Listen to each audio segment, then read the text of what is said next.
Assalamu alaikum bachcho, how are you? Hope all of you are fine, safe and sound. Today we are going to start our sixth lecture of chapter number 2. आज हमने पढ़ने हैं पाक America relationships. Okay? Now take out your books. पाक America relations.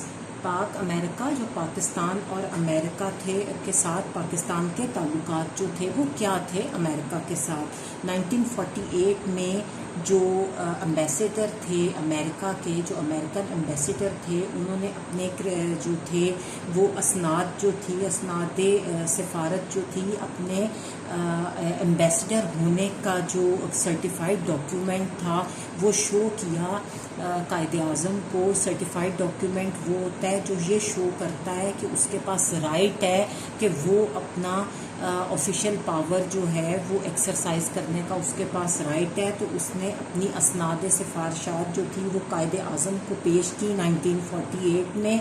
और इस मौके पर कायदे आज़म ने अमेरिका और पाकिस्तान की दोस्ती का यकीन दिलाते हुए कहा कि हम दोनों जो हैं वो एक्सपेक्ट करते हैं आज़ाद अक़वाम से सिर्फ़ और सिर्फ गुडविल, जो कि अच्छी दोस्ती और खैर सगाली की हम दूसरे इंडिपेंडेंट कंट्रीज से जो है वो उम्मीद रखते हैं. और हम उनसे किसी किस्म की कोई उम्मीद नहीं रखते, हम सिर्फ गुडविल और अच्छी फ्रेंडशिप की उनसे उम्मीद रखते हैं.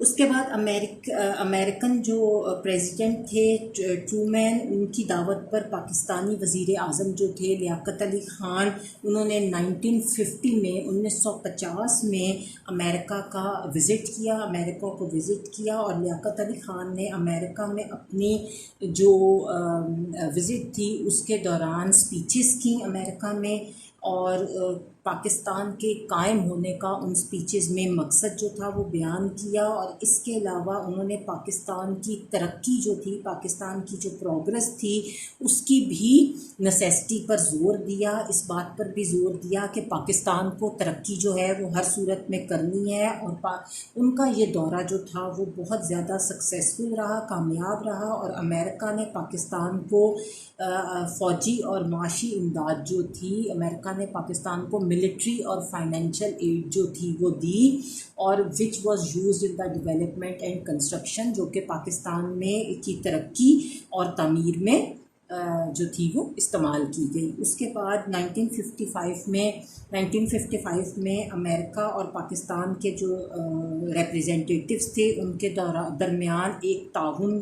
दरमियान ताउन का एक समझौते पर दस्तखत हुआ, एक एग्रीमेंट पर साइन हुआ, जिसके तहत अमेरिका ने पाकिस्तान के साथ रिएक्टरों की तामीर, डिज़ाइन और दीगर जो काम थे उनमें जो कुछ हकूक़ थे वो उनको अता किए. ठीक हो गया.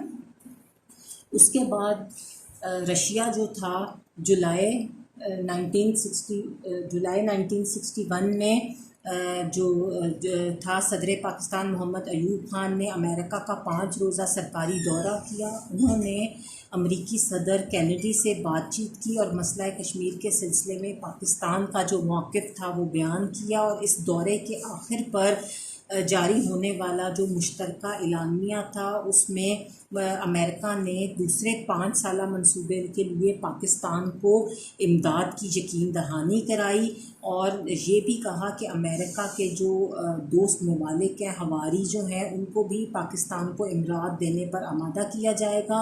और अमेरिका ने पाकिस्तान की फ़ौजी और इकनॉमिक जो एड थी उसकी बात को भी दोहराया. और अमेरिका ने अफ़गानिस्तान और पाकिस्तान के दरमियान जो ड्यूरेंट लाइन थी उसको भी रिकग्नाइज़ कर लिया, उसको भी मान लिया.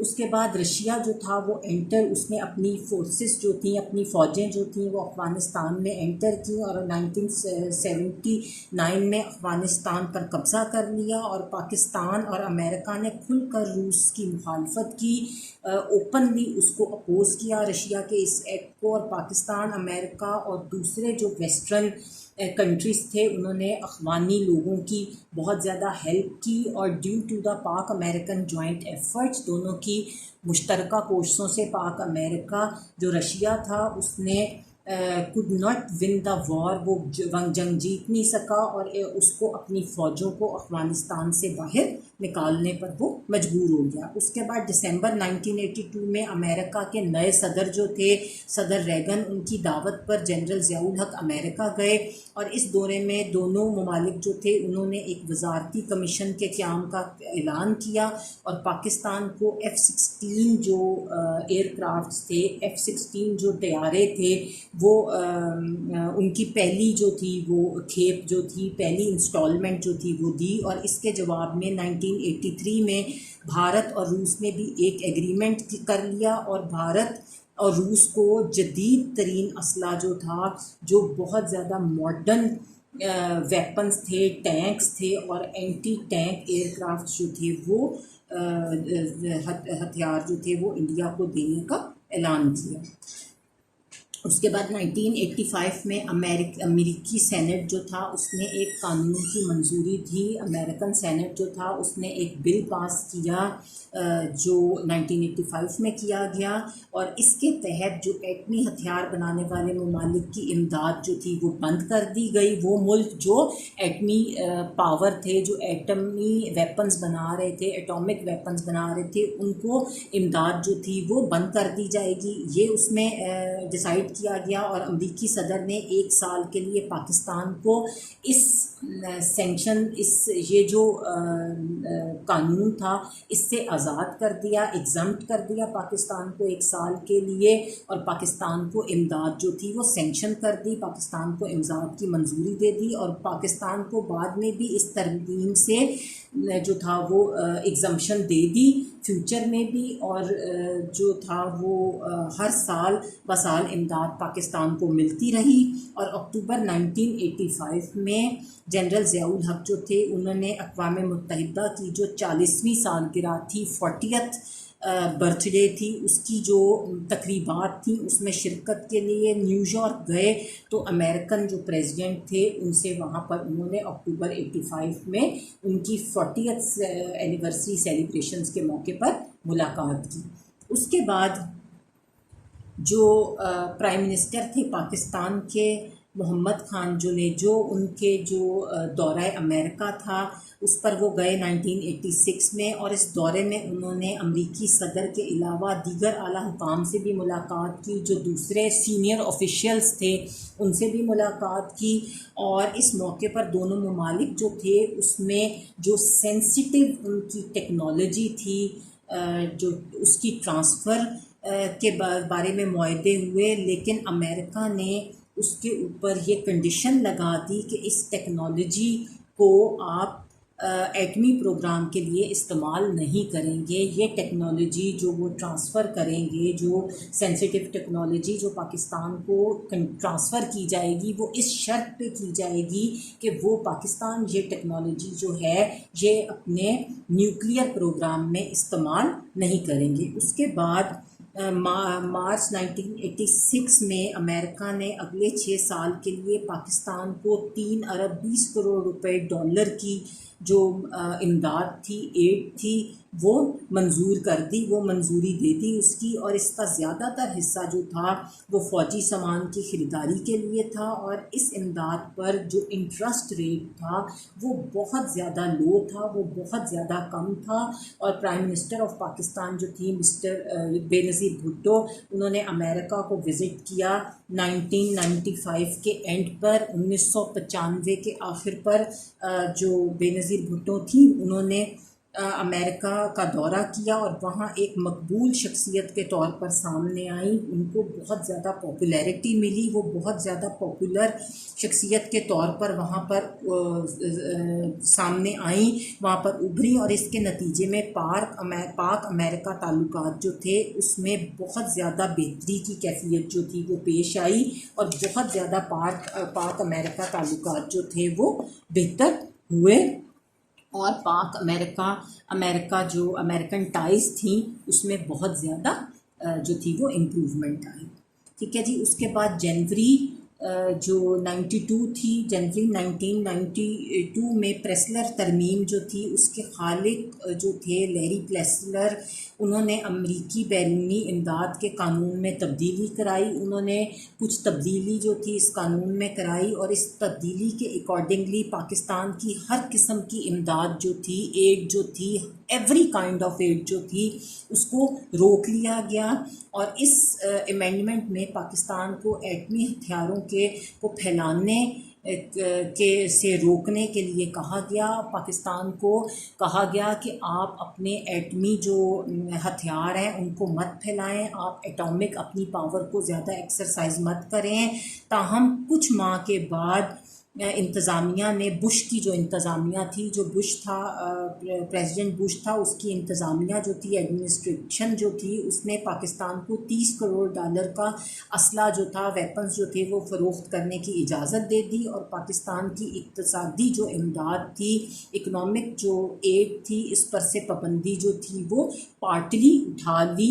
कुछ अरसे के लिए पार्टली जुज़वी तौर पर वो पाबंदी जो थी उनके ऊपर से वो हटा दी। उसके बाद 26 जनवरी 1996 को सदर बिल क्लिंटन जो थे, उन्होंने ब्राउन तरामीम पर दस्तखत किए। उन्होंने एक अमेंडमेंट जिसे ब्राउन अमेंडमेंट का नाम दिया गया, का नाम था, उस पर सिग्नेचर्स किए और इसके अकॉर्डिंगली पाकिस्तान के लिए जो फ़ौजी और इक़्तिसादी इमदाद की राह थी वो हमवार हो गई। पाकिस्तान के लिए जो फ़ौजी और जो इक़्तिसादी राह में जो उनकी इमदाद की राह थी वो हमवार हो गई, वो स्मूथ हो गई। और इस ज़मन में पाकिस्तान में ने इस तरमीम का खैर मकदम किया, इसे वेलकम किया। और 15 जनवरी 1988 को अमरीकी कांग्रेस ने पाकिस्तान को F-16 त्यारे जो थे वो ना देने के सिलसिले में रकम वापस करने की हिमायत कर दी, कि पाकिस्तान को कह दिया कि हम आपको F-16 त्यारे नहीं देंगे, और पाकिस्तान की जो रकम थी वो पाकिस्तान को वापस कर दी गई। उसके बाद 2004 को अमरीकी अफवाज के जो जनरल थे वो अपने अपने वफूद थे उनके हमरा पाकिस्तान के टू डेज़ विज़िट पर पाकिस्तान आए। और उन्होंने सदर पाकिस्तान से मुलाकात की और अफ़गानिस्तान में जो ऑपरेशन चल रहा था, जो जंग चल रही थी, जो लड़ाई चल रही थी, उस पर बातचीत की। और अमेरिका ने पाकिस्तान के साथ एक मुआहदा किया and according to that agreement America जो था वो पाकिस्तान को $270 बिलियन की एड देगा, जो मुख्तलिफ जो डेवलपमेंटल प्रोजेक्ट्स थे उन पर खर्च की जाएगी। उसके बाद 11 सितंबर 2001 को जब अमेरिका में होने वाली दहशत गर्दी जिसे 9/11 के नाम से जो मशहूर है, जो सितंबर 2011 में अमेरिका में हुई थी, उसके बाद अमेरिका ने अफ़गानिस्तान पर हमला कर दिया, क्योंकि उनका ख्याल था कि तालिबान ने ये हमला अमेरिका के ऊपर कराया है और पाकिस्तान ने भी उनको सपोर्ट किया है। और इस जंग में पाकिस्तान ने अमेरिका का साथ दिया, मगर इसका रिज़ल्ट ये निकला कि पाकिस्तान को ख़ुद भी टेररिज्म का सामना करना पड़ा, पाकिस्तान को खुद भी फेस करना पड़ा टेररिज्म अपनी इस जो किसके नतीजे में कि उन्होंने अमेरिका का साथ दिया था और ख़ुद दहशतगर्दी का निशाना बनना पड़ा। और अमेरिका ने अपने मकासद के लिए कई बार पाकिस्तान के साथ देरपा और खुशगवार ताल्लुकात रखने का आयादा किया है। और पिछले 13 सालों में अमेरिका पाकिस्तान को अरबों डॉलर जो है वो बतौर कर्जा भी दे चुका है। अलबत्ता अमेरिका जो है, अमेरिका ने पाकिस्तान के देरपा इक़्तिसादी और दिफाई जो फ़ायदे हैं उसके लिए भी बड़े मंसूबे के लिए कभी मदद नहीं दी। ठीक है जी, वो कहते हैं कि बेशक पाकिस्तान की बहुत ज़्यादा उसने हमेशा लोन्स दिए हैं, बिलियंस ऑफ डॉलर्स के पाकिस्तान को, ताहम हाउएवर उसने कभी पाकिस्तान को एड नहीं किया किसी भी बड़े प्रोजेक्ट के लिए और लॉन्ग लास्टिंग इकोनॉमिक और डिफेंस के जो पाकिस्तान को बेनिफिट्स जिससे हों उसके लिए पाकिस्तान को कभी एड नहीं दी, इमदाद नहीं दी। Now it's the end of our today's lecture. In the next class इंशाल्लाह we will do Pak Russian relation. Till then अल्लाह हाफिज़।